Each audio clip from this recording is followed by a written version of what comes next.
7 days ago, I completely transformed how I work. No distractions, just pure, focused, deep work for hours at a time. I got more meaningful work done in 1 week than I typically accomplish in 1 month. If you've ever felt like you're constantly busy but never actually productive, then this video is exactly what you need. I'm going to review how I use Cal Newport's deep work principles and personalized it to drastically increase the value of my work output. Make sure you stay until the end of the video because I'll show you how to build your own tailored blueprint to implement deep work in your own life.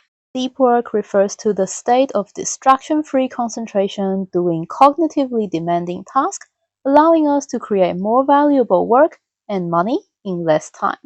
So how do we actually get into deep work? Well, first of all, you can build a ritual or routine before the work session. And you might be wondering, well, can't I just jump straight into the work session? Yes, you can. But if you've spent your whole day multitasking and being distracted, getting interruptions from your boss, your colleague, emails, text messages, then it's going to feel like you currently have 10 different tabs open running at the background of your mind. And it's going to be a bit difficult for you to switch from being distracted and scattered all of a sudden to being super focused and concentrated. So if we try to jump straight into a work session, then you're going to feel a bit more resistant. And if you make it difficult for yourself, then you're more likely to procrastinate or push it out. So by creating a routine or a ritual, think of it as a funnel. You're basically easing yourself, your brain, your mental state into a concentrated state of mind. And what kind of routines or rituals should you do? Well, it really varies depending on different people. I would suggest to incorporate activities that's actually going to help with getting into the deep work.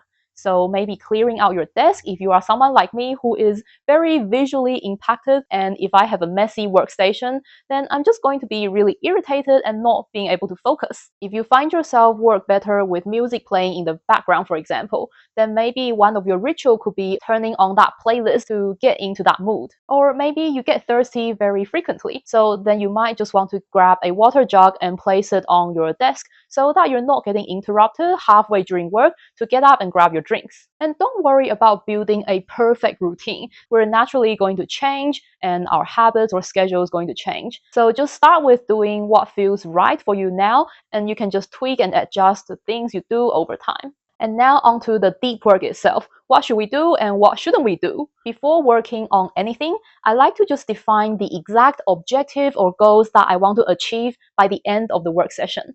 And this works really well for me because just knowing exactly what I'm working on and what needs to be done helps me focus on the task that I need to be doing. If you are writing an assignment or you're creating contents, you might say that by the end of this work session, you want to write 2 pages. Just having that vision in mind is going to help you keep your focus on that specific task. If I haven't defined that objective, then I find myself wandering off to different areas of that project. Say when I'm creating contents and I want to outline this video, and halfway outlining the video and writing down the talking points, some of my notes, then I would go off topic and start looking at thumbnail ideas. What kind of photos should I be taking while I'm filming? But if I end up doing bits and pieces of different areas in my project, then I'm actually not making a lot of progress and everything still felt like it hasn't been done. If you don't know which area of the project you should be working on, you can think of it as a team project. So say member A is responsible of researching the topic, and member B could be outlining the script.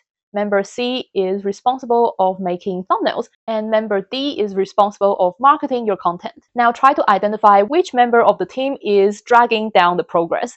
Is member B, who is drafting the outline, holding member C back because they haven't outlined what the video is about, so member C can't make the thumbnail? Or is it member A who is not doing enough research and there isn't enough information for member D to create any marketing strategies? So that's a very simple way of identifying which aspect of that project you should be tackling first to make the biggest progress. Now, the other thing I like to be clear about is knowing the rules of the work session.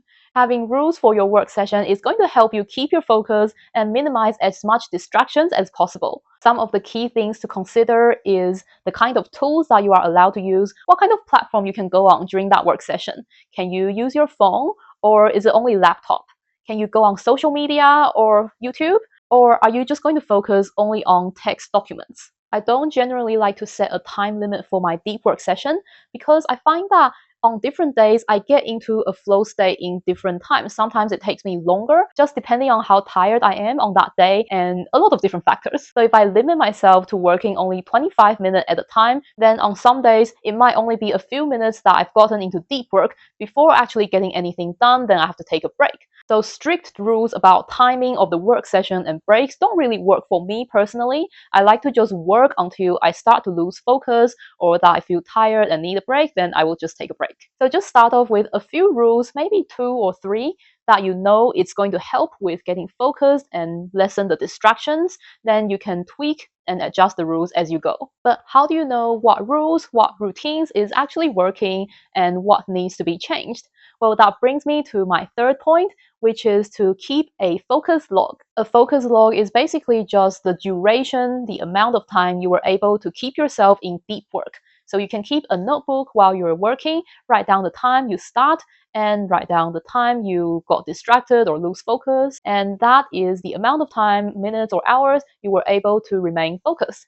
Having the log is going to be really helpful for us to just know and be aware of how long our attention span is currently at.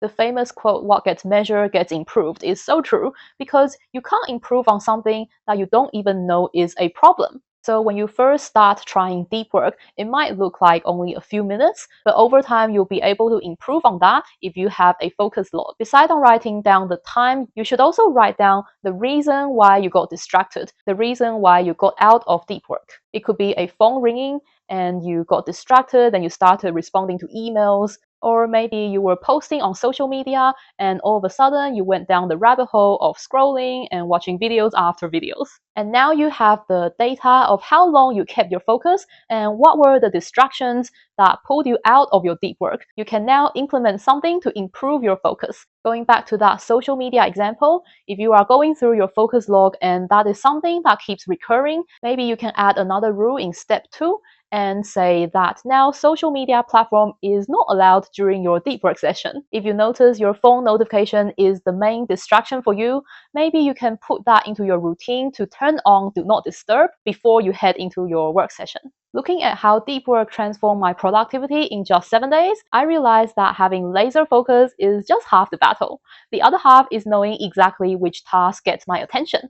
I built a prioritization system based on a simple but powerful tool to help me identify exactly which task moves the needle and which ones are just keeping you busy. If you want to see how I use my prioritization system to decide which task gets my deep work hour and which one gets totally eliminated, you can watch that video right here. Thank you for watching and I will see you next time.